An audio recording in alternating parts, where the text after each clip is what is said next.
Эмэн дээр ерөөсө 3 шалгуур тавигдж байгаа. Нэгт эмчилгээний өндөр идэвхтэй байх.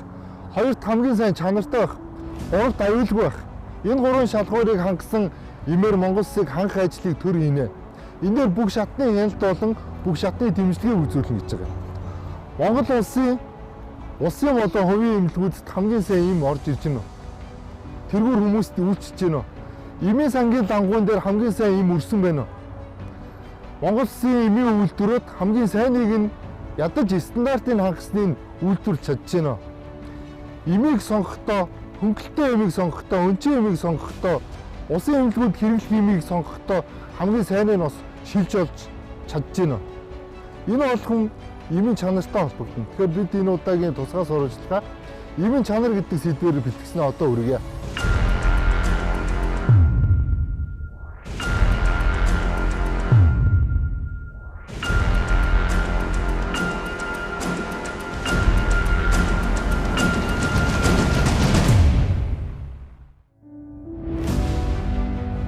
Засгийн газраас 2020 онд тогтоол гаргаж чанарын баталгаатай аюулгүй эмчилгээний үр дүнтэй эмээр монголчуудыг хангах зорилгоор эмнэлгийн хэрэгслийн хяналт зохицуулалтын газар нэртэй бие даасан агентлаг байгуулсан.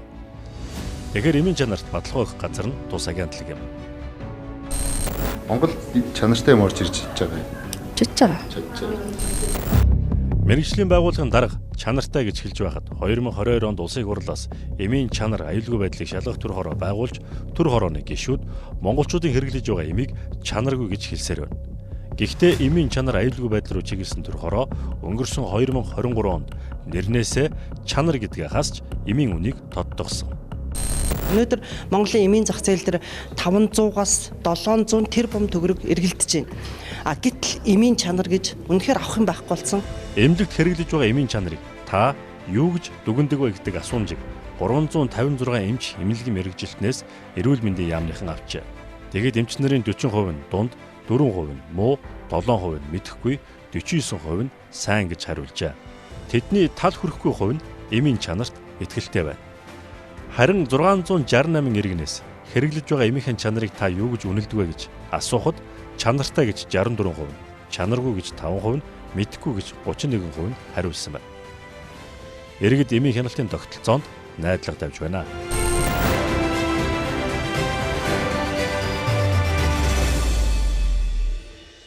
Сайн байгаас л гэж залбирч явах өөрөө тийм алга да. Чанартай ч юм уу, чанаргүй ч юм уу мэдэхгүй тэгэл хэрэглэх юм байна штэ ер нь бол. Дээр үеийнхээ ер нь л үүсэхгүй л байна гэж бодод байдаг шин. Зарим юмуд үр дүнтэй л идэв юм лээ. Босдорч хуурамч юм орж ирж байгаа нэтэр гэл юм яриад шүү дээ. Тэгээ хуурамч юм яг орж ирд юм болоо та. Мэдэхгүй, тэрэнд л битгэдэггүй. Гүн одоо арад телевизээр мэдээлэл авч яхад бол чанартайгаас чанаргүй нэх байгаа. Тэгээд одоо энэ аптекууд бол дээрээс бизнес болсон юм шүү. Цаанаас энэ одоо аж ахуй нэгжүүд нь бодвол гэрээ контракт хийж оруулж ирдэг байх л та. Бид нар хөдөө орон нутгийн улсууд тэгэл сумынхаа эмийн сангаас л авах шүү. Нүдний барлтын юм авдаг. Тэгээд тэр юм бол чанар сайтай. Энэ барлтыг яг л барил явчихдаг. Юу хэлж мэдэхгүй те. Зүгээр телевиз мэдээ зэрэг юм яам аа сайхан чанар хангахгүй гэсэн яриа зөвхөн телевиз мэдээлэл сонсч ирсэн болохоор тийм утгаараа л ойлгосон шүү. Чанартай. Имлэгээс бичиж өгсөн юм яг чанартай байж чадж байна. Чанартай энэ үнэхтэй юм байна. Үнийг дийлэхгүй юм байна. Үндэсний аудитын газар төрөөс эмийн талаар баримтлах бодлого дээр гүйцэтгэлийн аудит хийсэн. Аудитын тайланд импортын эмийн 6.1%, дотоодод үйлдвэрлэсэн эмийн 18.6% нь чанарын шаардлага хангахгүй байгааг дурджээ. Мөн эрүүл мэндийн даатгалын сангаас хөнгөлөлтөй үнээр олгож байгаа эмийн 10% нь чанаргүй байх эрсдэлтэйг онцолсон байна. Маш сайн чанартай өндөр үйлчилгээтэй ийм иргэдэд хангаж ижил одоо өвчин өөрөөр хэлбэл сайн илаачрна шүү дээ. Тэрнээс биш одоо ийм хуурамч юм уу чанар муутай эмийг бол одоо маш их хэмжээгээр ч аваад одоо үйлчлэг үзүүлэхгүй шүү дээ. 2018 онд эм ханган нийлүүлэх хэрэгтэй 360 компани байсан бол 2022 онд 465 болж 165-аар өсжээ. Эмийн сан 2018 онд 2128 байсан бол 2022 онд 400-аар нэмэгдэж 2595 эмийн сантай болсон. Манай улс 2021 онд 489.7 тэрбум төгрөгийн эм импортлж байсан бол 2022 онд 637.5 тэрбум төгрөгийн эм импортлсон байна. Дэлхийн 58 орны 4191 төрлийн эмийг Монголд бүртгэжээ. Өөрөөр хэлбэл Монголд эмийн бизнес цэцэглэн хөгжиж байна. Монголд эмийн импортын зах зээлийг Monos Farm Trade, Аз Farm, Emimpex, Ento компаниуд баздаг. Гэвч дэлхийн эрүүл мэндийн байгууллагаас зарласан эмийн чанарын хатуу хяналттай 36 орноос эм импортлох урсгал багасч байгаа нь анхаарал татаж байна. Монгол улсын эмийн бүртгэлд хамгийн олон эм бүртгүүлсэн улсуудыг жагсаахад 1-р Монгол улс өөрөө 832 эм, 2-р Энэтхэг 483 эм, 3-р Өмнөд Солонгос 434 эм, 4-р Оросын холбооны улс 251 эм, 5-р Герман улс 230 эм бүртгүүлсэн.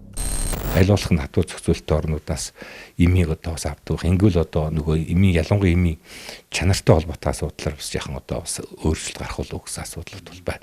Харин хатуу зохицуулалтын орнуудаас эмийг одоо авахлаар бас нэг одоо асуудал нь бол нөгөө чанарын өндөр шаардлагатай учраас чанартай учраас бол эмийн үнийн асуудал бас яхан араа бас жоо өндөр одоо байгаад байдаг асуудлууд байгаад байгаа юм байна лээ.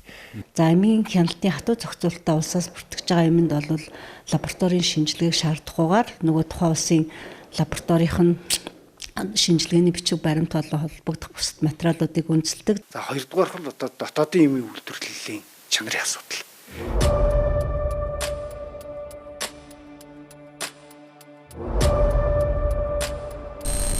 Монголд өнөөдөр 25 эмийн үйлдвэр байдаг. Үүний 9 л GMP-ийн шаардлага хангасан байдаг. Гэхдээ энэ GMP-ийн шаардлага хангасан баталгааг өгөхдөө бас эргэлзээ төрөөс олон асуудал гарсныг энэ албаныхан хэлээд байгаа юм. Өөр нэг асуудал гэвэл үндэсний аудитын газраас тэр аудит оруулахад манай эм шинжилгээ лаборатори өөрөө олон төрлийн шинжилгээ хийж чадахгүй байна, уралчин дутуу байна гэдэг асуудал ярьдаг. Тэгэхээр энийг бүрэн шинжилгээний тулд лабораторийн хүчин чадал нь хүчрэхгүй байна гэдэг чинь энэ чанарын баталгааг бүрэн дүүрээ өгч чадахгүй байна гэсэн үг шүү дээ.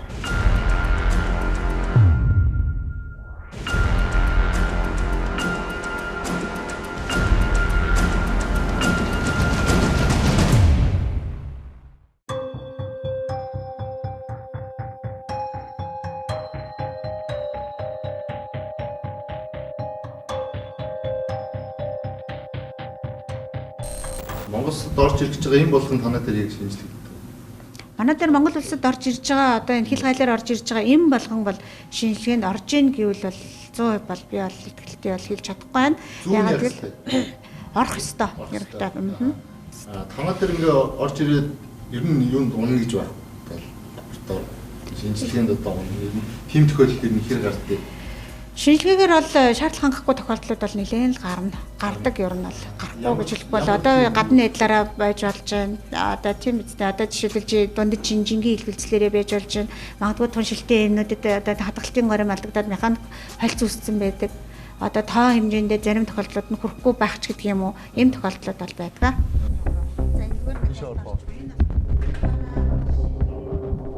Олон улсад бол 250 гаруй багж техник төхөөрөмжөөр эмийн чанарын аюулгүй байдлыг тодорхойлж байгаа бол манай энэ эм шинжилгээ лаборатори бол одоо өнөөдрийн байдлаар 117 багж бол одоо ажиллаж байна. Тал нь байна гэсэн үг. Мөн одоо бид нар бол энэ олон улсын арга гаргачлалын дагуу болон тэр талаас нь хэдэн яг ажиллах байгаа юм? Одоо талаас нь нэг 27-8 багж нь бол ажиллахгүй байна. Тэр 27-оос гадна яг хэдэн технологиуд хоцорчод. Одоо энэ манай багшнууд бол ерөнхийдөө бол хоцрогдчихлоо шүү дээ. 10 гаруй жил болцсон. Ааглагдах хэмжээнд хүрчихсэн. Хэмжээнд болцсон.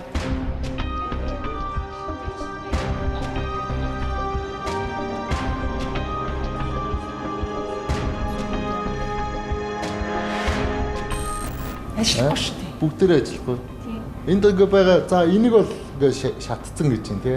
Энэ бол одоо биологийн бүтээгдэхүүний эрчсүүд бүх минералуудын агуулмжийг тодорхойлдог. Дээрээс нь уламжлалт эмийн ургамал мөн бие биеийн хүнд металл буюу аюулгүй үзүүлэлтийг тодорхойлдог. Тэгээ орлох багж байхгүй тийм байхгүй шүү дээ. Өөр багж байхгүй шүү. Энийг атом шингээлтийн спектр фотометр гэдэг ганцхан энэ багжаар тодорхойлдог байхгүй юу? Тэгэхээр одоо бид нар ингээд тодорхойлж байна. Хийлээ. Энд чинь намайг амарсан байх үед 10 сард өвдөрсөн байсан. Өнгөрсөн оны харин сая. Тийм. Нийлмэл найрлагатай юм нэг туслын шингэнүүд ихвээ шүү дээ. Пантогийн эрт дагуулж байгаа л тийм тусал хордлого тайлах тийм янз бүрийн агуулмжтай шингэн тарилгын шингэнүүдийг амбалтай тарилгуудыг ер нь бол тэгэл эрт дагуулсан ямар ч эмийн хэлбэр байж болно. Тэрний эртний агуулмжийг тодорхойлох боломжгүй. Хүний металл буюу хар тулаг кадмиум анх тодорхойлдог. Тэрийгээ бол тодорхойлж чадахгүй ургамал уламжлалт эмийн хэлбэр дээр тэрийг тодорхойлох шаардлагатай эмийн хэлбэрүүд дээр тэгээд бүх бивдээр тарилгын шингэн амбалтай тарилгын шингэнүүд тэр ер нь бол боломжгүй болсон.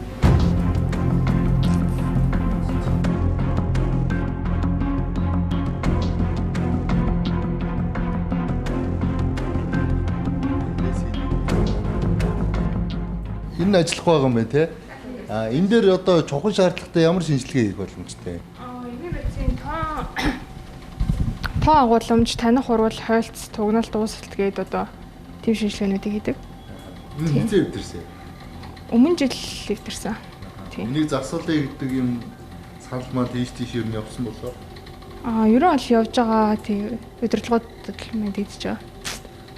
Хэдэн хөрөг хэрэгтэй болоо. Одоо технологийн үед одоо шинэ энэ брэндээс хамаарат янз бүр. За яг энэ багшны хувьд болохоор нэг 300 сая 2010 онд ашиглалтанд орсон гээд актлагдсан оны төхөөрөмжөнд. Эдгээр бүгд ажиллахгүй юм уу те? Ажиллахгүй.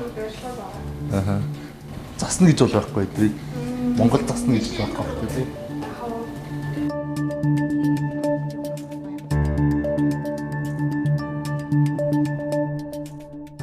Төрлийн бодисон дотор.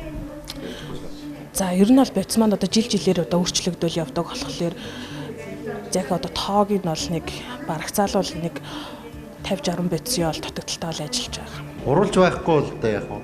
Уруулж байхгүй бол одоо тухайн одоо дээжин дээр одоо уруулж байхгүй бол тэр шинжилгээ явах боломжгүй шүү дээ. Бас л тийм явах боломжгүй болчиход байдаг. Лаборатори байсан ч одоо шинжилгээ. Хичнээн сайхан лаборатори байлаа гэдээ уруулж бодис стандарт бодис харьцуулах төлөв өнөд байхгүй бол одоо нөгөө тэр үзүүлэлт бол хийгдэхгүй байна л гэсэн үг. Тэр үзүүлэлт нь хийгдэхгүй байна. Одоо дууссан байгаа эзний төлөө уруулж байна. Одоо манай дээр нийт шаардлагатай байгаа бас нэг 50 төрлийн уруулж бодисууд бас байна. Ялангуяа энэ өндөр идэвхтэй шингэний хроматографи уруулж бодисууд байна. Карл Фишерийн одоо гидронал уруулжууд байна. Тэд нар бол бүгд дутагдaltaй байгаа.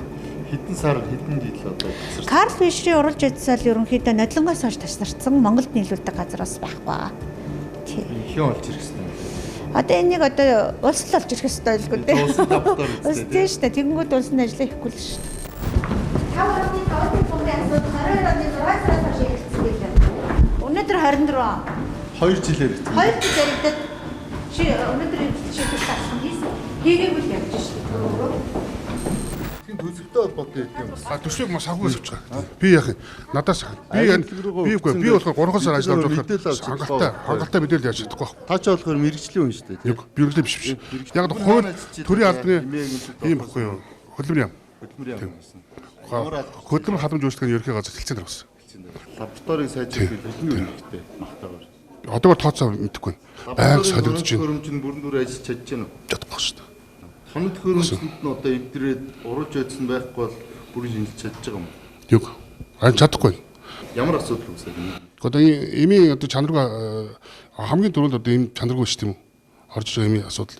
Орж байгаа бүх эмүүдийг шинжилж одоо бүгдийг шинжлэх боломжтой. Чанарыг бол лаборатори дээр шинжилж байна. Тэгэхээр лабораториос хитээр яг үнийг л гойшоо үзлээ. Ер нь тий.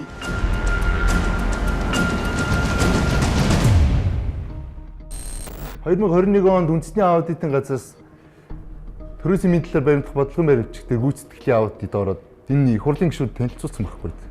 Энийг мэдж байгаа. Хоёр тэгвэл 2022 онд эдгээр чинь нэг юм төр ороо байгуулсан шүү дээ. Одоо энэ төр орооных нь протоколыг парламентын минээс татаад ингээд тавьсан байж байна. Энийг 3 дахь хуудсан дээр тухайн үед нэг учралчин эмийн хяналтын төр орооны дарга гэж шүү дээ. Тэгээ гишүүдийн эрсийг танилцуулж байгаа. Жигжиг зүрэнгийн чин бүрэн гишүүн ирсэн байна гэдэг. За тэнгуүт 20 дугаар хуудсан дээр тухайн үеийн эрүүл мэндийн сайд нь инх болт эс. Инх болт сайд энэ төр орооны гишүүд энэ лабораторийнхоо тулгамдсан асуудлыг яриад манай лаборатори маш хүнд байдал байна. Нэг 5.3 тэрбум төгрөг шийдээд өгчээч. Энэ дээр ингээд та хэд бас нэг манлайлаад туслаач гэдэг хэлж байгаа. За бүгдээрээ окей гэдэг. Тэгээ энэс ч хойш ингээд 2022 он, 2023 он, одоо 2024 он шүү дээ. Манай Чимбүрэн гишүүний чи ихнэр энэ манай урдаал барьдаг эрүүл мэндийн салбарын бас их туршлагатай хүн байдсан шүү дээ. Эрүүл мэндийн яамны төрийн нарийн төгс дэлгэр гэдэг Google-ээс тавил гараад. Тэгэхээр эрүүл мэндийн яамны төрийн нарийн бичгийн дарга юу хийдэг вэ гэмүүд. Энэ хүн гадагшаа чиглэлтэй бүх албан бичгийг мэдж байгаа. Эрүүл мэндийн яамны төсвийг боож засгийн газар руу оруулж байгаа. Тэгэхээр эн чинь төрийн захиргааны яамныхаа төрийн захиргааны хамгийн өндөр албан тушаал дээр ажилласан юм баггүй. Манай Чимбүрэн гишүүн чи дөнгөж сая мэдсэн юм шиг шүгэл үлээлээ гэдэг нэг юм яриад байна. Тэгвэл миний би тангараг өргөсөн эмч хүний хувьд шүгэл үлээх гэж байна. Дээрээс нь эрүүл мэндийн яамны төрийн нарийн бичгийн дарга гэдэг бол албан тушаалаараа хүний эмийн зөвлөлийн дарга байхгүй да. Хүний эмийн зөвлөл гэдэг бол Монгол улсад ямар эм оруулах вэ? Ямар эм үйлдвэрлэснийг нэвтрүүлэх вэ гэдгийг шийддэг юм. Маш том эрх мэдэлтэй юм байгууллага байдаг. Тэгээ одоо ингэ бодно үз. Одоо эмийн сонсгол хийх гэж байна. Тэгтэл энэ эмийн үнийг одоо буулгах чаач те. Тэр хөнгөлтэй эмийн жагсаалтанд бас нэг аятайхан юм оруулж чаач. Усын эмнэлгүүдэд сайн эм нийлүүлээч. За энэ эмийн чанар стандарт хяналтаа сайн тавьдаг болооч гэдэг дээр иргэд маш их хүлээлттэй байгаа байхгүй. Тэгэхээр нөгөө улсын хурлын гишүүд энэ сонгуульд өгсөн үед энэ олонний анхаарч байгаа сэдвийг дэлгэмдүүлж улс төр хийж шоуулахгүйгээр асуудал дээр бодиттой анхаараач гэж. Их хурлын гишүүнийхээ хувьд хууль тогтоогчийн хувьд нэг л юм хийж чадсан шүү дээ хүмүүс. Ийм эмнэлгийн хяналт зохицуулалтын хууль хоёр парламент дамжаад хилцэгдэхгүй гацаад ингэ явж байгаа энийг батлуулах хэрэгтэй байна. Хоёрт энэ үйлдэлтэй байгаа төсөв байна. Төсвийн хууль дээр энэ анхаарах хэрэгтэй шүү дээ. За нэг иймэрхүү юм хэлье гэсэн нэвтрүүлэг дундаараа.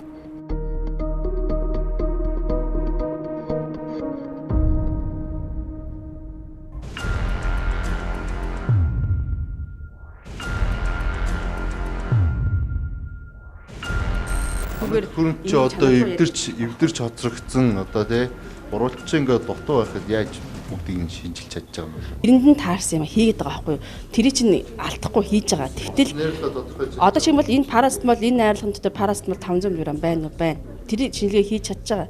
А энэ уусалт нь болж гэнэ болж ингэ үзэж байгаа байхгүй. Гэтэл тэр нь ингээд нэг тасалтаад ингээд нэг бүр ингээд 100% байхгүй болчоогүй болохоос биш ингээд хийгээд яваад байгаа байхгүй. Уг нь бол хамгийн гол ерөөсөө чадвартай байгууллага бол мэдээж эм шинжилгээ лаборатори байж. Тэр тухайн эмийг бүрэн гүйцэд тий бүх одоо үзэх үзүүлэлтийг шинжилж тухайн эмийг ер нь энэ бүх талаас нь энэ бол хүний одоо өвчин эмгэгт хэрэгжилж болох юм байна гэдгийг л чанарын хувьд гол тодорхойлох байгууллага бол лаборатори байгаа шүү дээ. Монгол тусгай зөвшөөрөлттэй эм хангамжийн байгууллагаар орж ирэх ёстой. Тусгай зөвшөөрөлттэй эмийн сан зарагдах ёстой. А тэгтэл энэ болгон тэр шат дамжлагыг алгасаад хүмүүс ганцгаараа оруулж ирж нэгэндээ зараад байна. Эмнэлгүүд хүртэл зараад эмчилгээ хүртэл хийгээд байна. Энэ дээр ерөөсөө хатуу хариуцлага тооцох хэрэгтэй байдаг. Тэгэхгүй бол маш олон хүн хохирж байна. Тухайлбал RMC гэдэг компани Монгол улсад 370 сая төгрөгийн үнэлгээтэй олон төрлийн эмийг Монгол улсад бүртгэлтэй болон бүртгэлгүй тэр эмүүдийг оруулж ирж худалдсан асуудал нь одоо олон жил шалгагдж байна. Дээрээс нь нүдний эсгээд нэг эмнэлэг байна. Тэр эмнэлэг умаа үзүүний хор тавдар болон бөөрийн хор тавдарт хүмүүст хийдэг тэр тариаг хүний нүд рүү шахаад 2 хүн сохолсон байна. Хүмүүс нь хохирлоо оруулах гээд олон жил шүүхтэд ингэ явж байгаа хэрэг байна. Монгол улсад ковидын үеэр хэрэгжилжсэн лянхуа гэдэг хятадын алдартай юм байна. Монгол улсад оргин орж ирдэг, хулхин орж ирдэг. Хулхин зарагдаад байна гэж чинь дахиад аюул. Галийн янз шалгалт сул байна гэсэн үг байхгүй да энэ бол. Монгол улсад интернет орчинд болон тэр Facebook группүүдээр хүмүүс нэгэндээ им зараад штт. Гэртээ хадгалж байгаад им зараад штт. Ингэж болох юм уу? Тэгэхээр энэтэй холбоотой янз шалгалт ер нь хэр хийж гинэ? Энэ төрлийн гэмт хэргийг ер нь илрүүлж тасан зогсоож чадж байна уу?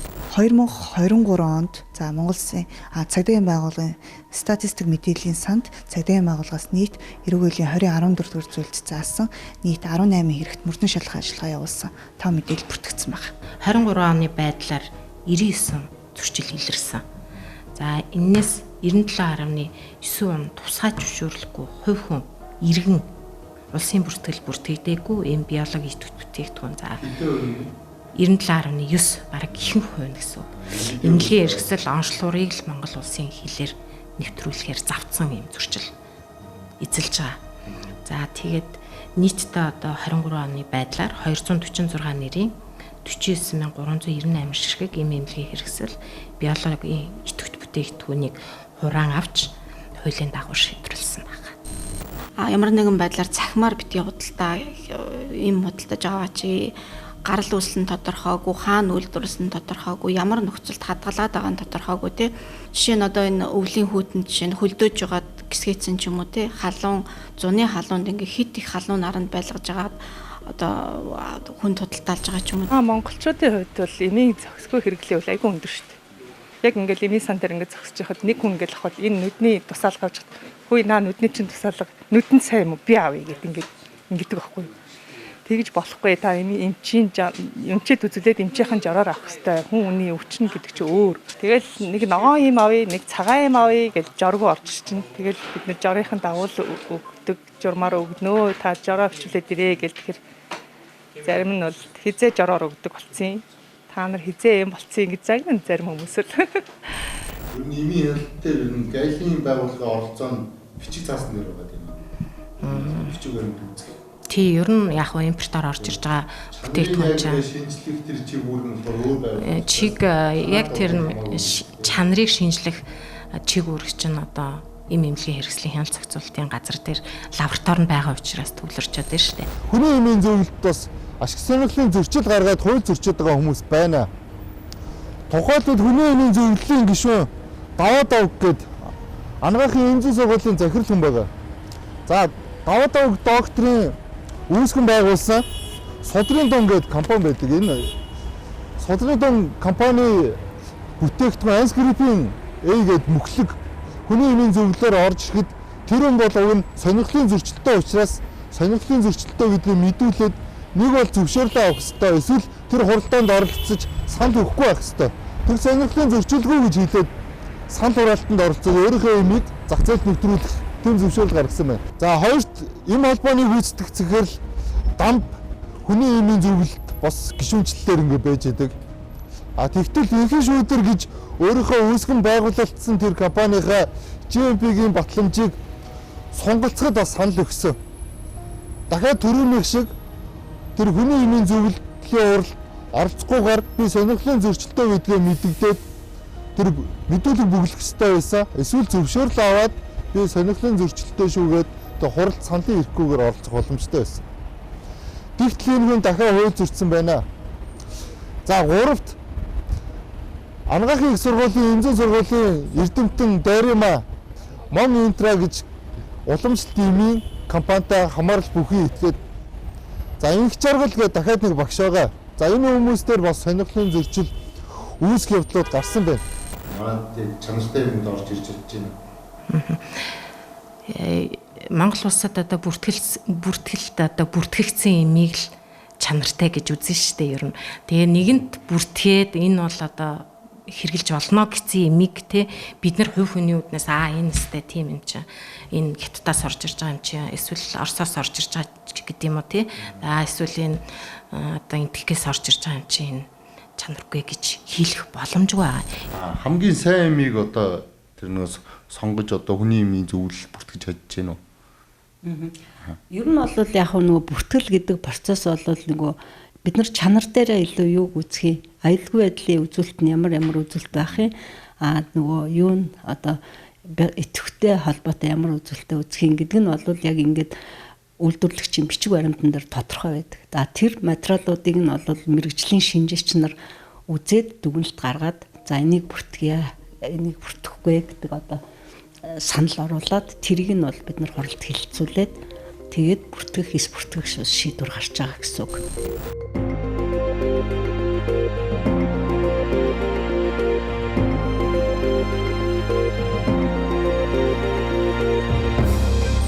Сайн чанарын эмээр Монгол Улсыг хангахад нэг 5 ажил хийх хэрэгтэй. Нэгт хүний эмийн зөвлөлөө ашиг сонирхлын зөрчилтэй хүмүүсээс нь салах хэрэгтэй. Хоёрт Усын эмийн лабораторийн тоног төхөөрөмжийг сайжруулах хэрэгтэй байна. Гуравт эмийн хатуу зохицуулалттай орнуудаас оруулж ирэх эмийн импортыг нэмэгдүүлэх хэрэгтэй байна. Дөрөвт эмийн хадгалт тээвэрлэлтэн дээр чанар стандарт аюулгүй байдлыг нөлөөлөх хэрэгтэй байна. За хамгийн гол нь сүүлийнх иргэд энэ эмийн зохисгүй хэрэглэнээс татгалзах хэрэгтэй байна. Эмийн сангаас нь авдаг эмчийн чад заавраараа эргэлдэг юм байх хэрэгтэй байна.